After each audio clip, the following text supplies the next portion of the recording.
नमस्कार दोस्तों, स्वागत है आपका UK triple S C winners में। और दोस्तों, आज हम शुरू करने वाले हैं लुसेंट की पॉलिटिका चैप्टर नंबर 3, भारतीय संविधान की उद्देशिका अथवा प्रस्तावना। तो शुरू करते हैं। नेहरू द्वारा प्रस्तुत उद्देश्य संकल्प में जो आदर्श प्रस्तुत किया गया, उन्हें ही संविधान की उद्देशिका में शामिल कर लिया गया। संविधान के 42वें संशोधन 1976 द्वारा संविधान यथा संशोधित यह उद्देशिका निम्न प्रकार है। तो क्या है हमारी उद्देशिका, हम पढ़ते हैं अब। हम भारत के लोग भारत को एक संपूर्ण प्रभु संपन्न समाजवादी पंथ-निरपेक्ष लोकतंत्रात्मक गणराज्य बनाने के लिए तथा उसके समस्त नागरिकों को सामाजिक, आर्थिक और राजनीतिक न्याय, 3 प्रकार के न्याय, सामाजिक, आर्थिक और राजनीतिक, विचार, अभिव्यक्ति, विश्वास, धर्म और उपासना, 5 प्रकार की स्वतंत्रताएं। कौन कौन सी? विचार, अभिव्यक्ति, विश्वास, धर्म और उपासना।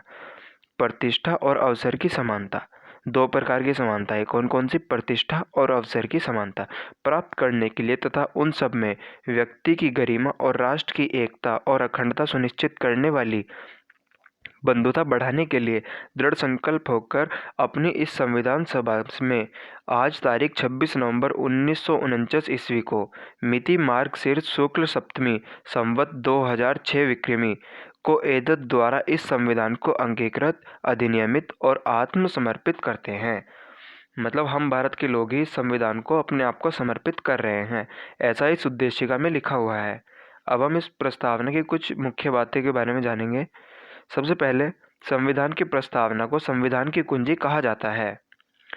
संविधान की प्रस्तावना को संविधान की कुंजी कहा जाता है। प्रस्तावना संविधान का आरंभिक अंक होते हुए भी कानूनी तौर पर उसका भाग नहीं माना जाता। यानी कि प्रस्तावना संविधान का सबसे पहला अंग है, लेकिन फिर भी इसे कानूनी तौर पर संविधान का भाग नहीं माना जाता है। क्यों नहीं माना जाता, इसके बारे में भी हम अभी बात करेंगे। आगे चलते हैं। प्रस्तावना के अनुसार संविधान के अधीन समस्त शक्तियों का केंद्र बिंदु अथवा सोर्स भारत के लोग ही हैं। प्रस्तावना की शुरुआत में लिखा होता ना, हम भारत के लोग, तो ये कहना चाह रहा है कि भारत में संविधान के अधीन समस्त शक्तियों का जो केंद्र बिंदु है वो हम भारत के लोग ही हैं।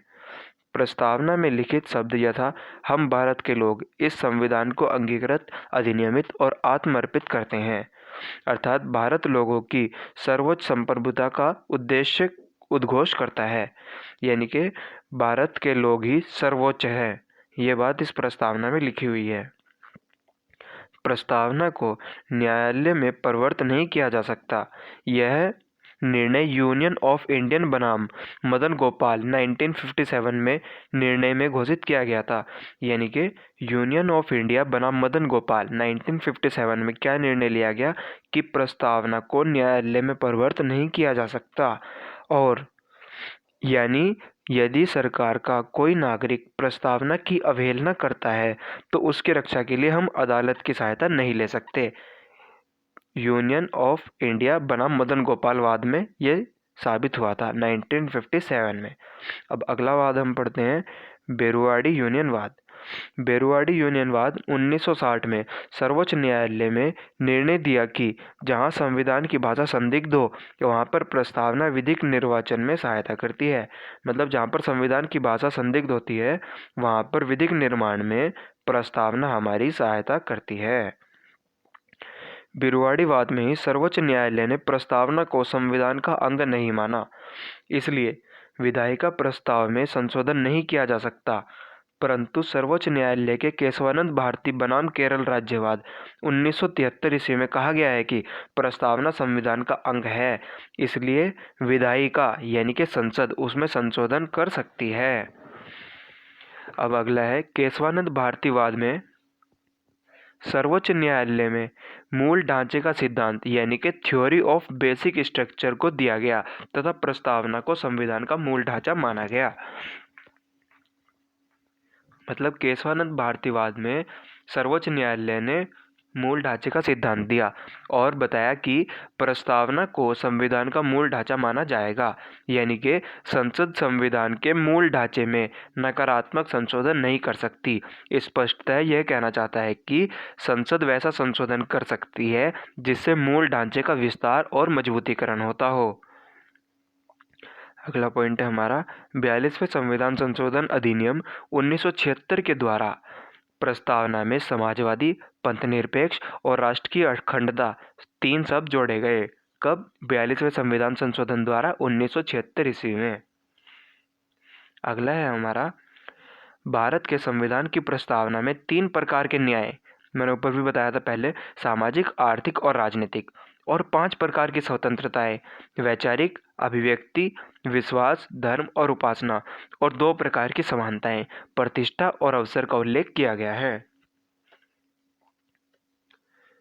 भारत का संविधान विश्व का सबसे बड़ा लिखित एवं सर्वाधिक व्यापक संविधान है। भारत का जो संविधान है वह अंशतः कठोर और अंशतः लचीला है, मतलब थोड़ा कठोर और थोड़ा लचीला। लिखित संविधान की अवधारणा फ्रांस की देन है। आगे चलते हैं अब हम। भारतीय राजनीतिक व्यवस्था में संविधान सर्वोच्च है, यानी कि भारत की राजनीतिक व्यवस्था में संविधान की सर्वोच्चता मानी गई है। भारत का संविधान अपना प्राधिकार भारत की जनता से प्राप्त करता है।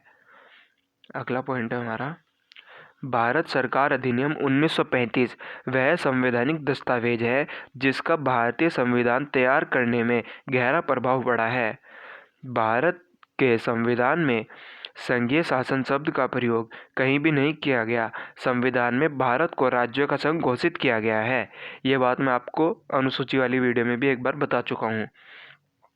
और ये वाला जो पॉइंट है हमारा भारतीय सरकार अधिनियम 1935 का संवैधानिक दस्तावेज में सर्वाधिक प्रभाव है, ये हमारी पिछली वीडियो में मैंने बताया था।